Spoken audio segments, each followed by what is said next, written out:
Hello বন্ধুরা, আসসালামু আলাইকুম। সাথে আছে আমি শিপন ভাই পাংশা। আবারও চলে আসলাম নতুন আর একটা ভিডিও নিয়ে।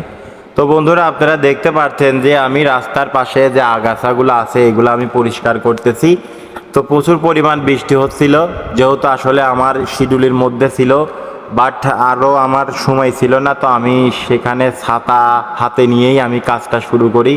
আসলে এই কাজটা ছিল খুবই পরিশ্রমী কাজ, কারণ অনেক পরিমাণ মেঘ ডাকতেছিল, বৃষ্টি হচ্ছিল। তো খুবই রিস্কের সাথে কাজটা করেছি। আমার এই ধরনের ভিডিও যদি আপনাদের ভালো লাগে তাহলে অবশ্যই ভিডিওটি লাইক কমেন্ট শেয়ার করবেন, এবং এই ধরনের ভিডিও যদি আপনারা দেখতে চান অবশ্যই কমেন্টে আমাদের জানাবেন।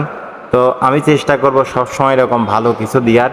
তো আমি আছি, ছিন্নমূল মানুষ, অসহায় মানুষ, দরিদ্র মানুষ, সবার পাশে আমি আছি। শিবন ভাই পাংশা। আমি গরিব মানুষ, যতটুকু পারি মানুষকে সহযোগিতা করার চেষ্টা করি।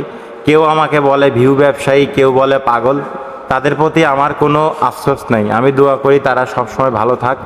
যদি এই ধরনের ভিডিও যদি আপনাদের ভালো লাগে অবশ্যই লাইক কমেন্ট শেয়ার করবেন। আর এই রাস্তাটা এমনভাবে এই আগাছাগুলো হয়েছিল যে পাশ দিয়ে কোনো গাড়ি, দুইটা গাড়ি যাইতে পারতো না। মানে খুবই সমস্যা ছিল, গাছ সাথে বেঁধে যাইতো। আর কিছু ধারালো বৃক্ষ ছিল যে পাতাগুলো অনেক ধার, মানুষের হাতে লাগলে হাত মাত খাইলে যাইতো বা কাটি যাইতো। আমি চেষ্টা করলাম এগুলো সুন্দরভাবে পরিষ্কার করার জন্য। তো আসুন আমরা সবাই এই ধরনের সমাজের ভালো কাজগুলো করি, তাহলে আল্লাহ তাআলা খুশি হবে এবং সমাজের মানুষও আমাদের সবাইকে ভালোবাসবে। তো সবাই ভালো থাকবেন। অবশ্যই শিপন ভাই পেজ এবং শিপন ভাই পাংশা ইউটিউব চ্যানেলে ফলো দেবেন। আল্লাহ হাফেজ।